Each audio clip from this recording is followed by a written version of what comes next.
Rebonjour à toutes et à tous. Voilà, nous sommes désormais au slide 19 dans le chapitre 2 relatif au respect du droit d'auteur. Bien entendu, le respect du droit d'auteur sur Internet est une question extrêmement importante pour laquelle les enjeux sont énormes. Il suffit de lire la presse et les nombreuses affaires en ce domaine-là. C'est aussi toute la problématique du téléchargement dit illégal, avec toutes les actions qui s'en suivent. Bien, alors le droit d'auteur, quelques remarques peut-être préalables, simplement vous dire que de nombreuses informations qui traînent, que ce soit sur Internet ou ailleurs, sont souvent des informations qui peuvent être des œuvres, au sens juridique du terme, protégées par le droit d'auteur. Ça peut être des textes, ça peut être des images, ça peut être des photos, ça peut être des vidéos, des clips animés ou autre chose encore. Alors, simplement déjà vous dire, vous allez bien comprendre lorsque nous allons voir les conditions de protection par le droit d'auteur, mais c'est que les conditions de protection légales sont extrêmement faciles à remplir. J'ai envie de dire, même si c'est pas exactement correct, que la protection est presque automatique. Et donc, on a une protection qui existe par l'effet de la loi, même s'il est vrai que de nombreux auteurs ne sont même pas au courant, en réalité, et qu'ils disposent de droits reconnus par la loi, de droits d'auteur reconnus par la loi. Cette protection est assurée par l'effet de la loi dès que les conditions sont remplies. Et vous allez voir que c'est la réalisation de ces conditions de protection par le droit d'auteur est extrêmement aisée, rapide et facile. Alors ça veut dire que dès qu'un auteur considère que son droit a été violé, particulièrement dans le cadre de l'Internet, rien ne l'empêche d'agir en justice. Il peut introduire une action en cessation, il peut réclamer des dommages et intérêts s'il a subi un préjudice. Alors bien entendu, je ne dis pas que c'est fréquent, je ne dis pas qu'il y a énormément d'auteurs qui introduisent, de titulaires de droit, qui introduisent des recours en justice, mais c'est une possibilité qui lui est reconnue par la loi. Donc à lui de décider stratégiquement si oui ou non ça vaut la peine d'introduire un recours. Mais ce que vous allez constater, c'est qu'en réalité, il y a des tas de choses que l'on fait sur Internet qui sont qualifiées au sens juridique du terme de contrefaçon, de violation du droit d'auteur pour lequel un risque de recours en justice est toujours possible. Bien, alors maintenant nous sommes au slide 21. Je voudrais d'abord, pour que vous compreniez bien, vous expliquer quelles sont les conditions de protection par le droit d'auteur. Quel est l'objet, qu'est-ce qui est protégé par le droit d'auteur et quelles sont les conditions à remplir pour que la loi reconnaisse des droits à la personne qui a créé l'œuvre qualifiée d'auteur. Alors, pour bénéficier de la protection par le droit d'auteur, il faut, et j'ai envie de dire il suffit d'avoir une œuvre qui soit originale et qui soit mise en forme. Alors, d'abord, il faut une œuvre, même si on parle de propriété littéraire et artistique, ne croyez pas que seuls les romans, seules les bandes dessinées, seuls les films seraient protégés par le droit d'auteur. Non, tout texte, toute photographie de quelque nature que ce soit, parce que des textes qui, même s'ils sont fonctionnels, même s'ils sont professionnels, et sont peut-être un peu moins artistiques, sont aussi susceptibles de protection par le droit d'auteur. Donc, concrètement, un roman, un poème, mais aussi un texte scientifique, un texte technique, une étude, un cahier des charges, un manuel d'utilisation, un prospectus publicitaire, d'autres textes de ce style sont bien entendu susceptibles d'être protégés par le droit d'auteur. Alors, toutes les photographies, les images, les dessins, les séquences musicales et ou vidéos sont aussi susceptibles de protection par le droit d'auteur. Les programmes d'ordinateur, les bases de données, tout ça rentre dans la notion d'œuvre qui peut être protégée par le droit d'auteur. Alors, une deuxième condition peut-être un peu plus subtile et un peu plus difficile à comprendre, c'est la notion d'originalité. Pour qu'une œuvre soit protégée par le droit d'auteur, encore faut-il qu'elle soit originale. Alors, c'est un critère abstrait qui, bien entendu, doit être apprécié par le juge. L'idée est de dire que l'œuvre doit apparaître, la création artistique doit apparaître comme étant une empreinte de la personnalité de son auteur. Vous allez me dire, avec ça, ça nous aide beaucoup. Nous qui ne sommes pas juristes, c'est loin d'être facile à comprendre. Donc l'idée du juge, c'est d'aller vérifier, pour voir si l'œuvre est originale ou pas, d'aller vérifier si l'auteur avait une certaine liberté de choix dans la création, ou est-ce qu'il était tenu à des contraintes techniques qui fait que n'importe qui aurait dû créer l'œuvre aurait fait exactement la même chose, aurait obtenu le même résultat. S'il y a une liberté de choix avec plusieurs résultats possibles, il y a originalité. Si maintenant les contraintes techniques sont telles que n'importe quelle personne qui aurait, sur base des contraintes techniques, dû réaliser l'œuvre, si on est arrivé au même résultat, dans ce cas-là, il n'y a pas originalité. Alors en pratique, c'est extrêmement difficile à apprécier, c'est une notion extrêmement subjective. Retenez simplement que la jurisprudence, d'une manière générale, est assez souple et considère assez vite qu'une œuvre est considérée comme originale et donc comme susceptible d'être protégée par le droit d'auteur. Alors, ne serait pas original, un exemple très concret, ne serait pas original les formes émanant spontanément de la nature. Donc, si le dimanche matin, vous vous promenez le long d'un champ, le long d'une prairie tout à fait naturelle, et que vous trouvez le soleil qui donne dans le brouillard extrêmement magnifique, vous faites une photo, vous pouvez sans aucun problème prendre une photo de ce champ, de cette prairie ou de cette forêt, sans devoir nécessairement obtenir l'accord du propriétaire du champ, parce que on a là une forme qui émane spontanément de la nature et qui n'est donc pas considérée comme originale. Maintenant, ce serait totalement différent si vous passez dans un quartier résidentiel et que vous commencez à prendre une photo de jardins d'agrément qui ont donc particulièrement été confectionnés par leurs propriétaires, où là, il y a véritablement un effort créatif. Dans ce cas, vous devriez, alors bien entendu, vous n'allez pas nécessairement le faire, mais théoriquement, vous devriez demander l'accord du propriétaire, ou en tout cas de l'auteur qui a agrémenté son jardin.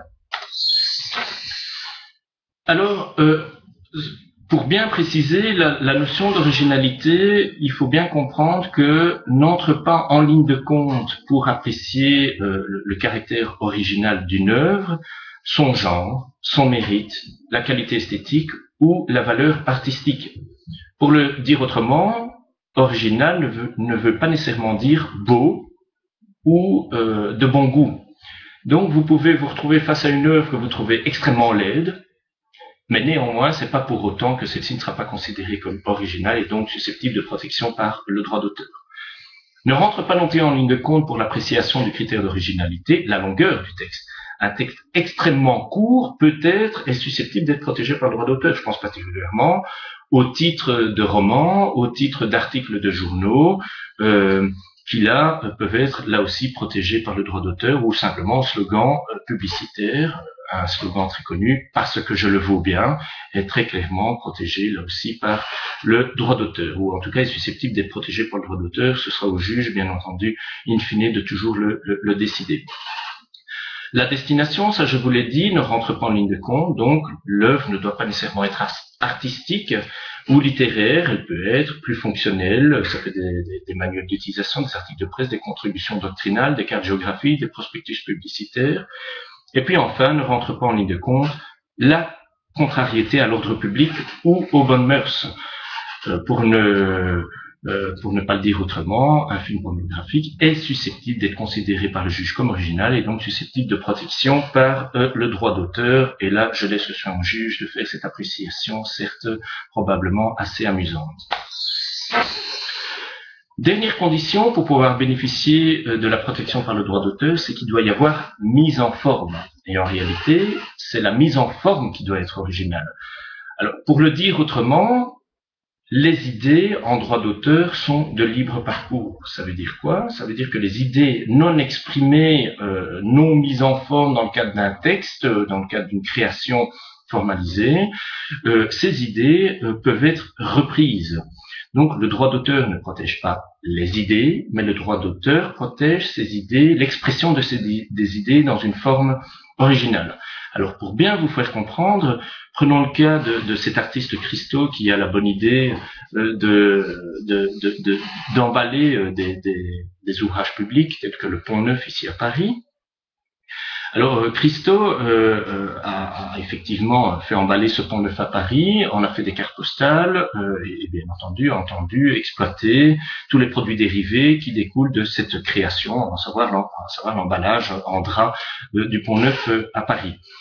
Alors, bien entendu, ce qu'il a constaté, Christo, c'est que des gens vendaient des cartes postales sans son autorisation sur le marché, et il a pu les attaquer. Et il a obtenu, bien entendu, gain de cause. Pourquoi? Parce que ces personnes, qu'est-ce qu'elles ont fait? Elles ont photographié une œuvre qui était elle-même protégée, et donc, avant de photographier, à tout le moins, avant de commercialiser ces œuvres, elles auraient dû demander l'accord de l'artiste pour pouvoir commercialiser cette œuvre mise en forme.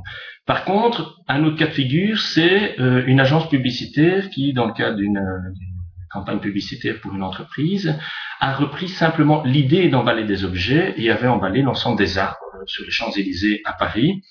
Christo a attaqué également cette entreprise, mais elle n'a pas obtenu gain de cause parce que là, cette fois, ce que l'agence publicitaire a fait, c'est simplement reprendre l'idée d'emballer des objets qui, elle, n'est pas protégée. Et donc il a perdu, bien entendu, son procès. Donc, je le répète, et c'est important de bien comprendre ça, ce n'est pas l'idée qui doit être originale, l'idée n'est pas comme telle protégée, mais c'est la formalisation de cette idée, et c'est cette forme qui est protégée.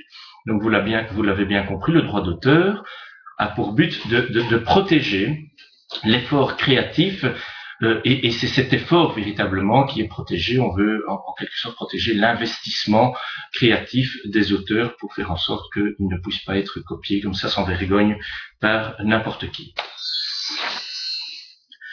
Alors il n'y a pas d'autres conditions pour bénéficier de la protection par le droit d'auteur. Il n'est pas nécessaire d'effectuer un dépôt, même si je ne peux que vous conseiller, bien entendu, de faire ce type de dépôt, en tout cas utiliser une méthode qui permet de prouver la date de la création.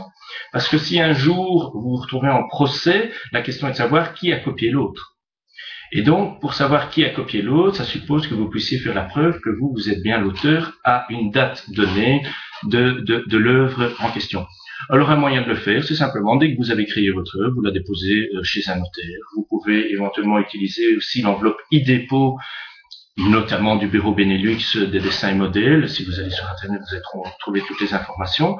Ou une autre méthode extrêmement aisée qui coûte pas beaucoup d'argent, c'est simplement de mettre dans une enveloppe l'œuvre que vous avez créée et de vous l'envoyer à vous-même.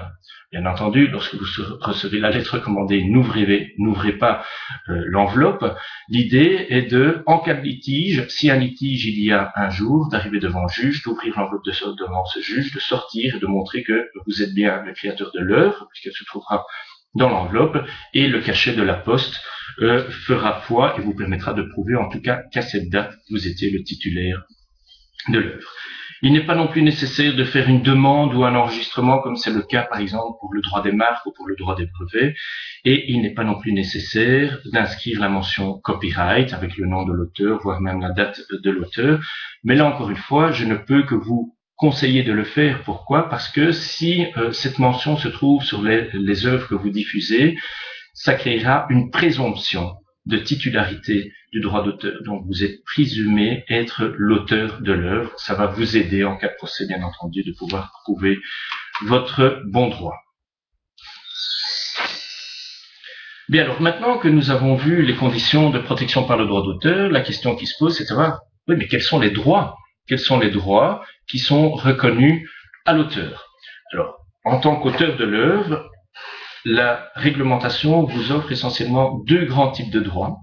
Le premier droit, c'est le droit économique de reproduction. Ça veut dire quoi? C'est véritablement un monopole que la loi, que le législateur vous donne sur votre œuvre, qui vous permet d'interdire à quiconque de reproduire d'une manière ou d'une autre votre œuvre s'il l'a fait sans votre consentement préalable. Donc, vous avez véritablement la liberté d'autoriser ou d'interdire. Et lorsque vous autorisez, vous pouvez le faire gratuitement.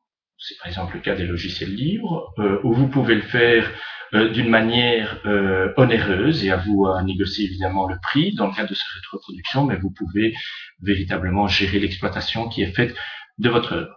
Alors, on entend par reproduction de l'œuvre le fait de simplement reproduire matériellement l'œuvre, donc vous pouvez lutter contre tout acte qui consisterait à copier manuellement votre œuvre, à imprimer votre œuvre, à photocopier, à numériser, à graver, à stocker sur je dirais, un support numérique quelconque, que ce soit disque dur, que ce soit clé USB, que ce soit autre carte de ce style. Mais vous pouvez aussi lutter contre toute reproduction que l'on qualifie d'intellectuelle. Alors c'est quoi une reproduction intellectuelle? C'est par exemple le fait d'adapter une œuvre dans un autre cadre. C'est l'adaptation par exemple d'un roman au cinéma. C'est l'adaptation d'un syllabus papier en cours e-learning. Ce sont très clairement des actes qui nécessitent l'accord du romancier ou du créateur du syllabus papier avant d'adapter, évidemment, cette première œuvre originaire dans le cadre d'une autre œuvre. Donc, évidemment, le producteur du cinéma du film devra bien entendu obtenir l'accord au départ du romancier pour pouvoir adapter son œuvre dans le cadre du cinéma. Idem pour la traduction. Que ce soit une traduction dans une autre langue, dans un autre langage de programmation. Alors, bien entendu, si vous obtenez l'accord, la nouvelle œuvre sera une nouvelle œuvre protégée elle-même par le droit d'auteur qui va vous offrir des droits, mais cette nouvelle œuvre ne pourra exister, ne pourra naître que s'il y a eu accord préalable de l'œuvre originaire. Alors, dès lors que vous venez à violer ces droits de reproduction, soit matériels par un copy-paste par exemple, soit intellectuel, donc vous violez bien entendu ces droits si vous faites ce genre de choses sans l'accord de l'auteur en question. Un autre droit qui est reconnu à l'auteur, c'est le droit de communication au public. Alors le droit de communication au public, c'est un droit qui est reconnu à l'auteur d'interdire ou de nouveau d'autoriser gratuitement ou moyennant finance la communication de son œuvre au public, dans le cadre de la radio, dans le cadre d'une télédiffusion, dans le cadre d'une récitation, d'une performance, d'une projection, d'une diffusion, d'une câble-distribution par satellite, mais aussi dans le cadre de diffusion par Internet. Alors c'est vrai que jusque l'avènement de l'Internet, le droit de communication au public était un droit qui était essentiellement connu par les artistes, par les spécialistes du droit de la propriété intellectuelle, mais n'était pas connu par le grand public. Maintenant, avec la naissance de l'Internet, avec l'utilisation de l'Internet, on a un droit qui, quelque part, a reconnu une nouvelle jeunesse, parce que n'oubliez quand même jamais une chose, c'est que dès lors que vous postez de l'information sur Internet, dès lors que vous postez une œuvre protégée par le droit d'auteur sur Internet, qu'est-ce que vous faites? Vous faites de la communication au public. Puisque dès lors qu'une œuvre est postée sur Internet, n'importe quel internaute dans le monde est susceptible d'y avoir accès. Et ce genre de choses, c'est tout problème de l'upload évidemment, ce genre de choses est puni ou à tout le moins est susceptible d'être attaqué en justice lorsque vous le faites sans l'accord de l'auteur, puisque je vous rappelle que ce droit de communication au public est un droit reconnu à l'auteur. Alors évidemment se pose la question de savoir, oui mais c'est quoi le public?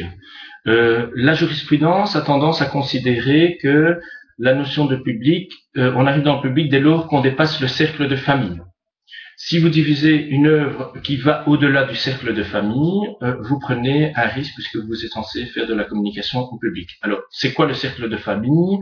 La jurisprudence là est assez souple puisqu'elle considère que ce n'est pas uniquement le cercle des personnes liées par un lien de sang, mais ça vise toute personne unie par un lien soit familial, soit un lien social tellement étroit qui peut être assimilé à un lien familial. Donc on pourrait très bien imaginer qu'une œuvre diffusée uniquement entre copains, bons copains, qui se voient régulièrement, on reste dans le cercle de famille et donc on ne fait pas de la communication au public. Par contre, si vous commencez à diffuser une œuvre dans le cadre d'un intranet, d'un gros intranet d'une entreprise, là on ne peut pas considérer que vous restez dans le cercle de famille. La même chose pourrait évidemment se faire lorsque vous commencez à diffuser une œuvre dans le cadre de votre profil Facebook. Alors bien entendu, si vous n'avez qu'une dizaine d'amis et que votre profil est fermé, on pourrait être amené à considérer qu'on reste dans le cercle de famille. Maintenant, si vous êtes dans un profil cercle fermé, mais que vous avez 10 000 amis, je pense pas qu'on puisse continuer à considérer qu'on est dans un cercle de famille. Et si votre profil est ouvert, là bien entendu, on est clairement dans de la communication au public.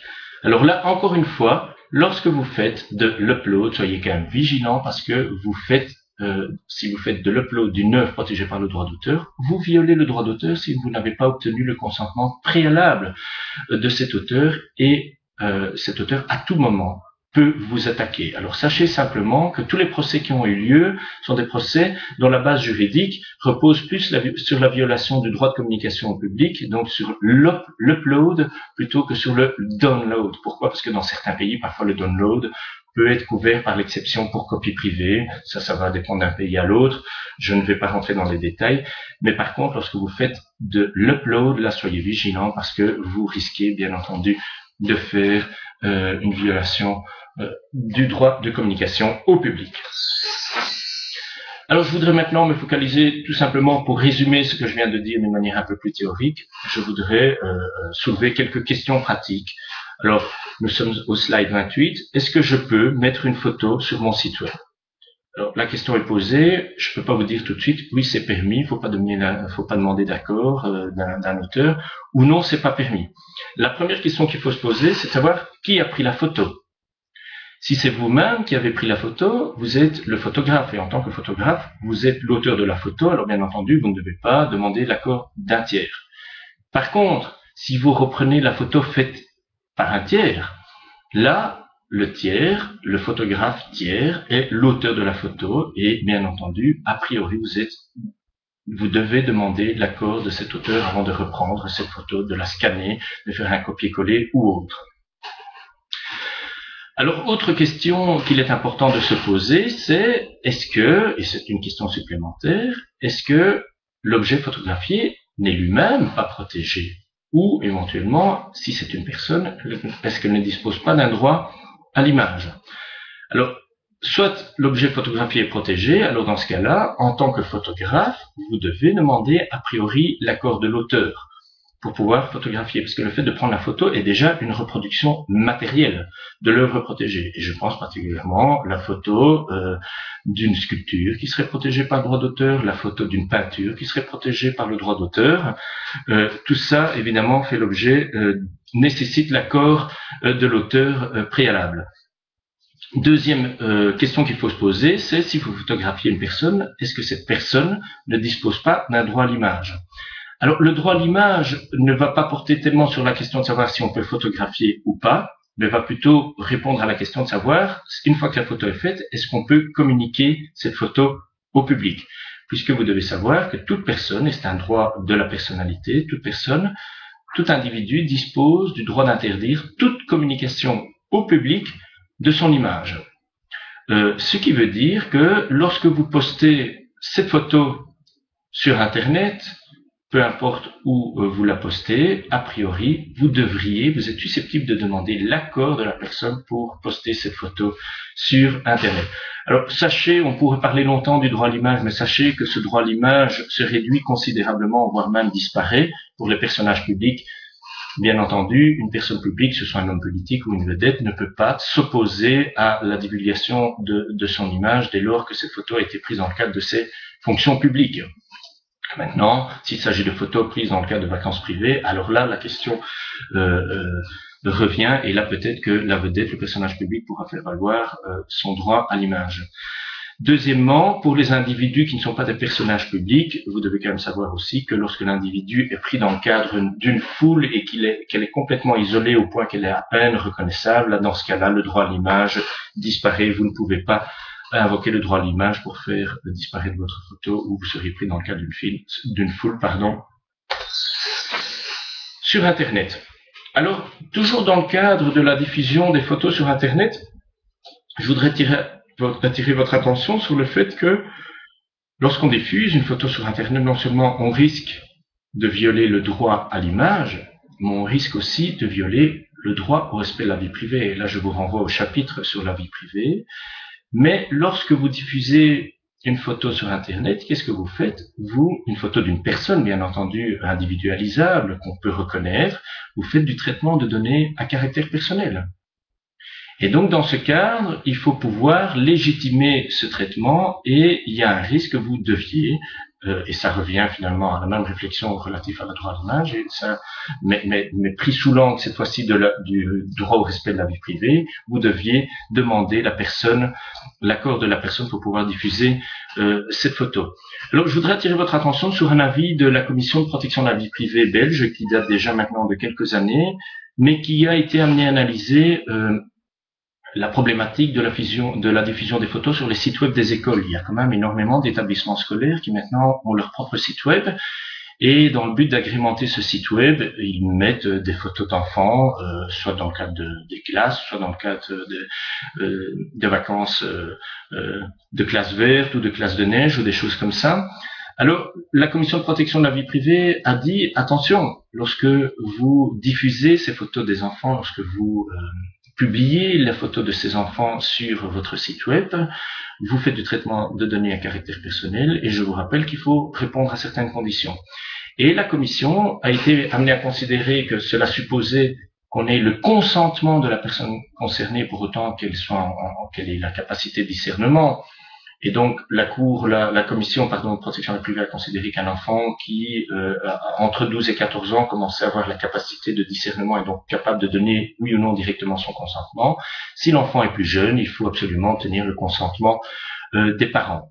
Alors, la Commission va plus loin puisqu'elle dit que le consentement doit être libre, donc bien entendu exercé sans pression ou sans contrepartie, et ce consentement doit être spécifique et informé. Alors la Commission considère qu'une espèce de consentement général dans le règlement d'ordre intérieur de l'école au début de l'année ne suffit pas. La Commission dit qu'il faudrait qu'on puisse indiquer quelle photo de quel enfant va être publiée sur quelle page du site, de telle manière à ce que le parent puisse, ou l'enfant lui-même, puisse directement prendre conscience dans quel contexte sa photo est publiée et sur cette base puisse alors donner oui ou non son consentement. Alors, dernière petite remarque importante, le fait d'accepter de se faire prendre en photo ne présume pas automatiquement que vous acceptiez la publication de cette photo. Et ça, c'est évidemment extrêmement important parce que parfois vous acceptez qu'on vous prenne en photo, notamment dans le but de pouvoir acheter cette photo par la suite. Ça ne veut pas dire pour autant que vous acceptiez que cette photo soit diffusée sans vergogne et sans discernement sur l'Internet. Alors, autre question pratique, est-ce que je peux reprendre un texte afin de l'inclure sur mon site web? Alors, encore une fois, il n'y a pas de grande difficulté si vous êtes vous-même le rédacteur et donc l'auteur de ce texte. Alors, dans ce cas-là, il n'y a pas d'accord à demander puisque vous êtes vous-même l'auteur. Maintenant, si vous souhaitez faire un copier-coller d'un texte qui a été rédigé par quelqu'un d'autre, bien entendu, il est important de savoir si cette personne est toujours titulaire de droit, et si c'est le cas, cela suppose que vous demandiez son accord préalable. Alors, encore une fois, peu importe la longueur du texte, et peu importe le support sur lequel le texte était fixé au départ. Une chose est certaine, c'est que, théoriquement, toute personne auteur d'un texte peut attaquer une autre personne qui aurait fait une reproduction matérielle, une reproduction intellectuelle. Il peut y avoir reproduction intellectuelle, par exemple, si vous avez un peu modifié le texte ou si vous avez résumé le texte. Alors, oui, peut-être vous l'avez fait, oui, peut-être que vous avez fait un effort créatif pour faire cette adaptation, mais néanmoins, vous ne pouviez le faire qu'en ayant l'accord préalable de l'auteur du texte ainsi repris. Autre dernière petite question, est-ce que je peux reproduire l'image ou la photo d'un tiers si je l'ai préalablement modifiée? Alors encore une fois, oui, peut-être que c'est vrai, sur Internet ou même pas sur Internet, il existe énormément de logiciels de traitement d'image qui vous permet de modifier considérablement une image au point tel que parfois l'image nouvelle ainsi modifiée ne correspond plus du tout à l'image originaire. Alors encore une fois, qu'est-ce que vous avez fait? Vous avez fait de la reproduction matérielle, vous avez reproduit la photo, vous l'avez mise dans votre logiciel de traitement d'image, et là, dans ce logiciel de traitement d'image, vous avez fait de la reproduction intellectuelle, c'est-à-dire que vous avez modifié, vous avez adapté cette image, et pour faire ces deux choses-là, je vous rappelle que ce sont des droits qui sont des droits reconnus à l'auteur, vous auriez dû demander l'accord de l'auteur. Alors, vous allez vous dire, ouais, mais il n'y a pas grand risque. Il n'y a pas de grand risque, puisque si l'image nouvelle ne correspond plus ou ne ressemble plus du tout à l'image originaire, l'auteur ne va jamais savoir qu'en réalité, je suis reparti de son image. Peut-être. Maintenant, soyez quand même attentifs à une chose, c'est que de plus en plus, il existe, particulièrement sur Internet, des mécanismes de protection, des mécanismes de tatouage, de marquage. Je ne vais pas rentrer dans les détails, je ne suis d'ailleurs pas moi-même un spécialiste, mais des mécanismes qui permettent aisément à un auteur de constater qu'en réalité, la nouvelle image est bel et bien une adaptation et une reprise de son image de départ. Et à ce titre, il suffira pour lui de vous attaquer et d'arriver devant le juge, faire la preuve qu'en réalité, grâce à ce mécanisme de protection, qu'il en était bien l'auteur. Donc voilà, j'en ai terminé pour quelques questions, ces différentes questions liées à la propriété intellectuelle. Donc retenez de tout ça que vous avez bien compris le mécanisme de protection, vous avez vu qu'il était quand même relativement automatique, vous avez vu qu'a priori tous les auteurs disposent de droits qui vont très loin, c'est le droit d'interdire une reproduction, qu'elle soit matérielle, intellectuelle, ce droit d'interdire la communication publique, ce qui est toujours le cas lorsque vous postez une œuvre sur Internet, et à ce titre, théoriquement, il est toujours susceptible de vous attaquer. Alors là, bien entendu, faites de la gestion de risque. Ce risque n'est pas nécessairement énorme, mais il existe, et s'il vous attaque d'un point de vue juridique, le recours est extrêmement aisé à mettre en œuvre. Voilà, je vous donne rendez-vous maintenant dans le cadre de la prochaine vidéo qui portera sur la liberté d'expression et ses limites.